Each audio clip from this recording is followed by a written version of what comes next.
শুধু গান নয়, গানের গল্প। সে ডানা মেলে উড়ে যায় অল্প অল্প একদিন, প্রতিদিন একদিন প্রতিদিন।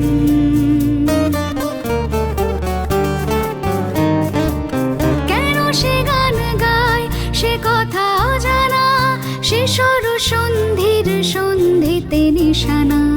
কেন সে গান গায় সে কথা অজানা, সে সরসন্ধির সন্ধিতে নিশানা। সে কাকে ডাকে কে মনে রাখে, আলো ছায়া মাখা হারানো দিন। সে শুধু গান নয়, প্রাণের স্পন্দন, যার কথামালা হয়ে ওঠে চন্দন, সুবাসে প্রতিদিন, একদিন প্রতিদিন।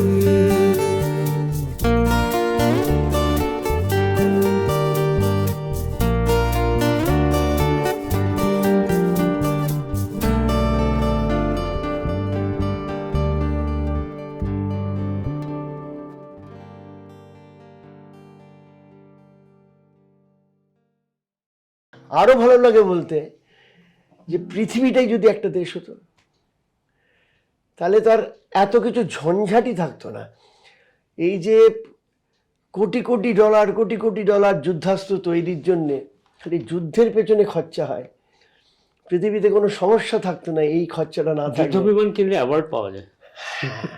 কাজেই যদি সত্যি পৃথিবীতে একটা দেশ হতো, আমরা ছোটবেলায় না এরকম ভাবনা আমাদের মধ্যে ছিল। তারপরে যত দিন এগিয়েছে বুঝেছি এটা হওয়া, বলা যত সহজ, হওয়া তত সহজ নয়।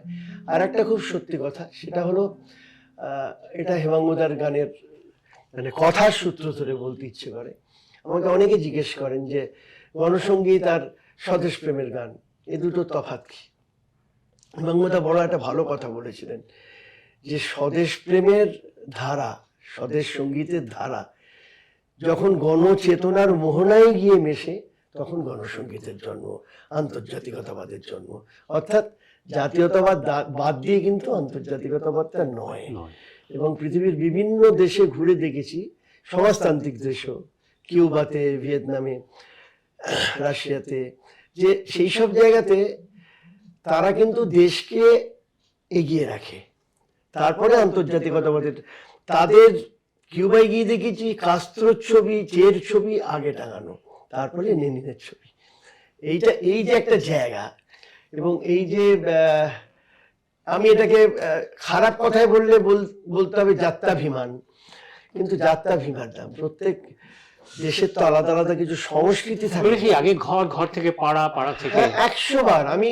আমি যদি কলকাতাবাসী হিসেবে নিজের গর্ব না অনুভব করতে পারি, আমি দেশের জন্য গর্ব অনুভব করব কি করে? আগে বাড়িটাকে ঠিক রাখতে হবে, তারপরে বাইরেটা। খুব ছোট ছোট দুটো জিজ্ঞাসা মনের মধ্যে ঘোরে, একটু পরপরই যাব।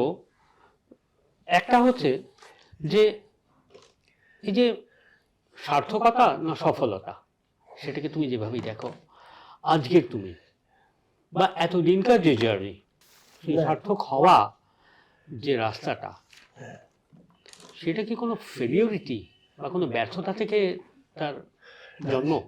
শিক্ষা তো সবসময় অতীত থেকে নিতে হয়, এবং তুইও পাশে থেকে দেখেছিস যে সবাই যেমন খুব মসৃণ, উনি একটা অ্যাওয়ার্ড নিতে যাচ্ছেন, গিয়ে একটা দারুণ শুট করছেন। অ্যাওয়ার্ডে প্রথম কথা আমি খুব কম বিশ্বাসী। না, আমি বলছি লোকে রেকগনাইজ করছে, হ্যাঁ, এটাতে অবশ্যই বিশ্বাসী।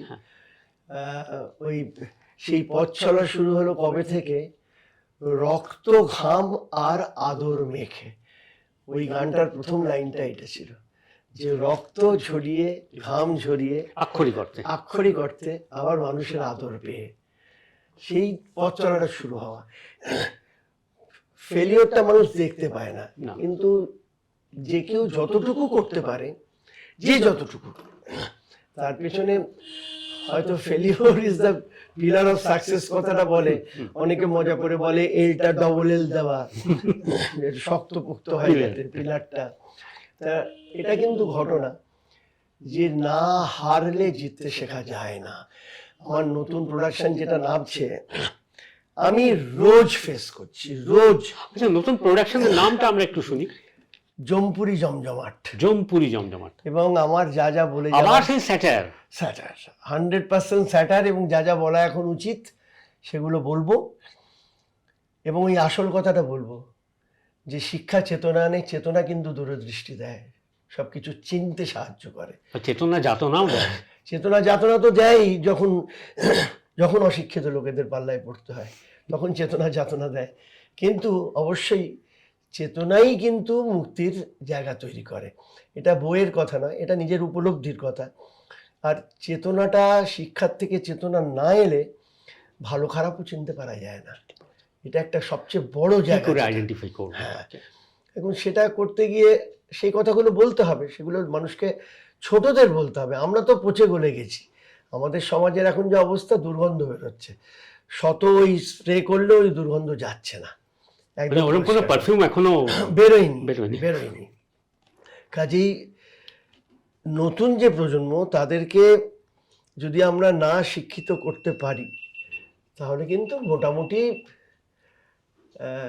ধ্বংসের পথে যেতে খুব একটা সময় লাগবে না। কিন্তু আমার মনে হয় তো ওই ধ্বংসের মধ্যে দিয়ে আবার নতুন করে সৃষ্টি হবে, সেটা নিজের বিশ্বাস। সেটা আমি দেখে যেতে পারবো না জানি, কিন্তু আগামী প্রজন্ম দেখবে।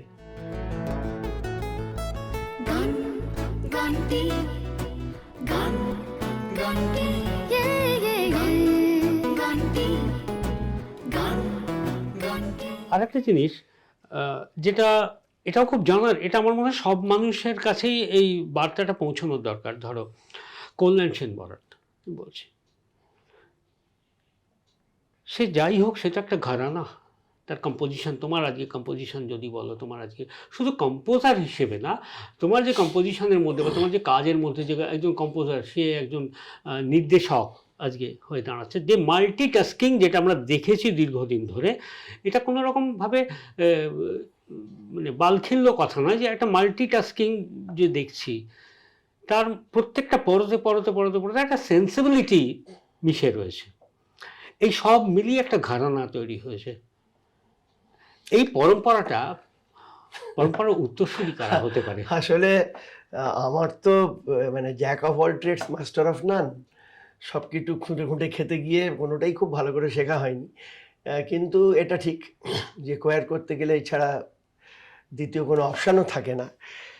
হ্যাঁ, এটা খুব দামি কথা যে এরপরে এই ব্যাটনটা কারা নেবে। আমি একদম আশা ছাড়ি না। আসলে মানুষের শুধু গান বাজনাটা শিখলে তো হবে না, পড়াশোনা করতে হবে। সেইটা আজকাল বড্ড কমে গেছে। ঋত্বিক, যে সমস্যাটাতে আমরা সবচেয়ে বেশি ভুগছি সেটা হলো, একটা ছেলেকে, 20 বছরের ছেলেকে একটা পুরো রবীন্দ্রনাথের কবিতা বললে সে একটা গান গেয়ে দিতে পারবে, একটা রবীন্দ্রনাথের কবিতা বলতে পারবে না। মানে এই যে জায়গাটা এসে দাঁড়িয়েছে, সেই জায়গাটার থেকে মুক্তির উপায়ের আমার ঠিক জানা নেই, তবে আমাদের সকলকে মিলে চেষ্টা করতে হবে। এবং দেখ, একটা কথা খুব পরিষ্কার, যে যে সংস্কৃতি মানুষের ভালো চায় তাকে বাঁচিয়ে রাখার দায়িত্ব তো মানুষকেই নিতে হবে। মঙ্গল গ্রহ থেকে কোনো জীব এসে তো তার দায়িত্ব নেবে না। তো সেই দায়িত্বটা নিতে গেলে যেটা করতে হবে, আমাদের আরও বেশি সেন্সিটিভ হতে হবে, তুই যে কথাটা বললি। এবং আমি কিভাবে শিখেছি, আমি নিজের প্রোডাকশনের আলো করি। কিভাবে শিখেছি না, আলিবাবা সঞ্জিতের পাপের নাটক হচ্ছে, তাপসদা আলো করছেন, আমার সেখানে কোনো কাজ নেই, আমি দিনের পর দিন ওনার কাছে পাশে বসে রয়েছি, আমি ওইটা শিখছি। অরুণ মুখার্জির কাছে নাটকের কিভাবে জোনগুলো তৈরি হয়, ব্লকিং কিভাবে হয়, শিখছি অকারণে। তখন ভাবিও নি যেগুলো করবো কোনোদিন, কিন্তু ওই শিখতে ভালো লাগতো, শিখছি। ভাগ্যিস যাই হোক, তা এইভাবেই এগিয়ে চলা, মানে ঠিক যে কোনো প্ল্যান ছিল বা এ ছিল তা না। শিখতে চিরকাল ভালো লাগতো, এখনো সত্যি কথা বলছি, এটা কোনো বিনয়ের কথা না, আমি রোজ শিখি। এবং আমি আমার ক্লাসে যে ক্লাস করাই, আমি রোজ শিখি ছাত্রদের থেকে। যে ইনপুটগুলো তাদের কাছ থেকে পাই সেগুলো কিন্তু আমার অনেক কাজে লাগে। কাজেই সারা জীবন আমি কোনোদিন নামের আগে পণ্ডিত চাই না, আমি শিক্ষার্থী কল্যাণশীল বরাট হিসেবেই মারা যেতে চাই, পরিষ্কার কথা। দেখো, আমরা খুব আশাবাদী রইলাম যে আমাদের অনুষ্ঠান বা আমাদের এই আলাপচারিতা থেকে হয়তো আমরাই আরও একটু শিখতে পারবো, আর একটু উজ্জীবিত হতে পারবো, আর একটু আমাদের সাংস্কৃতিক ব্যাপ্তিটাকে ছড়াতে পারবো। ঠিক এইভাবেই হয়তো আজকে কল্যাণের মতো যারা অভিভাবক রয়েছেন তারা যেন থাকেন, তারা যে কোনোভাবে যে কোনো রূপে তাদের জন্য এই ব্যাপ্তিটা আমাদেরকে কোথাও ছোঁয়। আর ওদিকে কিন্তু গানটির চা ঠান্ডা হয়ে যাচ্ছে, আমরা কল্যাণদা আমরা এখানে কাটি, কারণ এটা তো রাত ভোর হয়ে যাবে।